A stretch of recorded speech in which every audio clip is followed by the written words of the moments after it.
NFTs, or non-fungible tokens as they are called, are currently a fantastic thing for consumers because they allow us to make a one-time purchase and receive value from that NFT basically forever. Once I purchase an NFT, it is mine. And although that is great for consumers, it does present a little bit of a problem for companies that want to offer streaming services or subscription-based services in which they need a recurring stream of payments. It's something that's very difficult to implement with the current version of NFTs. And it's also something that EIP 5643 and subscription-based NFTs are designed to solve. So, join me in today's video where we are talking all about Ethereum, NFTs, and EIP 5643 and the changes that it could bring to blockchain technology. Hey everyone, and welcome back. This is the Part-Time Economist, and in today's video, we are talking all about NFTs on the Ethereum blockchain, specifically EIP 5643, which would define a new standard for subscription-based NFTs. Now, if you have no idea why this is important, we're going to start with the basics. We will talk about how NFTs currently work, some of the things that they do really well, but also some of the things that makes it difficult to implement subscription or streaming-based services, and then we'll go through and show how EIP 5643 plans to improve upon this. So, the basics of NFTs, or non-fungible tokens as they are called, is that you can essentially purchase a digital asset. Now, once you purchase this digital asset, it is something that is yours. You own it. And the cool thing about NFTs is that they resist the wear and tear that is common to physical objects. Just as an example, I've purchased some trading cards for the Splinterlands blockchain-based game, and they are in just as good condition today as they were the day that I purchased them.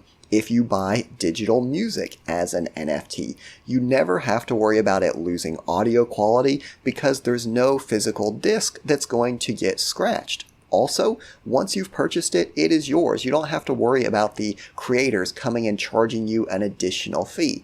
And altogether, these qualities make NFTs really amazing for consumers. However, this model in which you pay once and receive value forever makes it very difficult to offer a streaming or a subscription-based service. And when you think about it, the vast majority of things that we interact with are subscription-based services. Your phone plan is a subscription service. Your gym, your internet, your utilities, all of these things that we really interact with outside of collectibles operate on some kind of a subscription-based model. And with the current setup of NFTs, it's very difficult to implement this because if I want to offer a blockchain-based music service, well, I've got to charge you an extremely high price for that initial NFT because I know once I sell you that NFT that represents a subscription, I'm not getting any more money out of you forever. So that initial purchase price has to be so high so that it can cover my operating expenses years into the future. Obviously, this isn't good for customers. It's not good for the creators. So what is to be done? Well, in some circumstances, we have something known as creator fees. And essentially, when you purchase an NFT or you resell an NFT, every time that NFT is resold, a portion of those fees go to the original creator. And that can kind of help if the NFT is transacting between a lot of people. But if you're just buying and holding something, such as a subscription, again, the creator isn't really getting any additional money off of this. And I want to be clear, I'm not, just saying we need to give all this money to creators. They have legitimate need for incoming expenses, right? So there's something here called overhead expenses in the business world. These are things that a business simply needs to have to keep providing their services, right? If I'm offering my blockchain-based streaming service, I need electricity. I need servers. I've got to pay legal fees, right, to make sure I'm complying with the copyright law. All of these things demand that I have a recurring stream of payments, which simply isn't possible with the existing setup of NFTs. But this is something that EIP 5643 wants to change. Just to read some of the notes, it says, NFTs are commonly used as accounts on decentralized apps or membership passes to communities, events, and more. You've seen some of this. Buy my NFT, you can get a dinner with me. Buy my NFT, you can get into this unique club, right? However, it is currently rare to see NFTs like these that have a finite expiration date. The permanence of blockchain often leads to memberships that have no expiration dates and thus no required recurring payments. However, for many real-world applications, a paid subscription is needed to keep an account or membership valid. That's exactly like what we were talking about with your phone bill, your internet bill, things like that.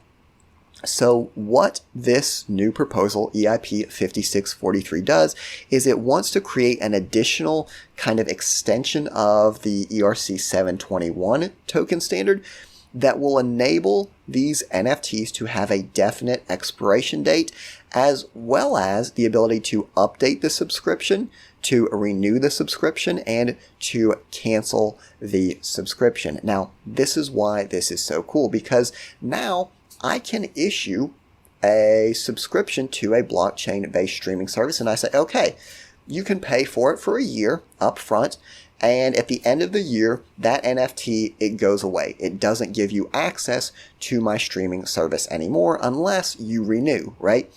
And I want to be, again, very clear. This isn't going to lock up your existing NFTs, right?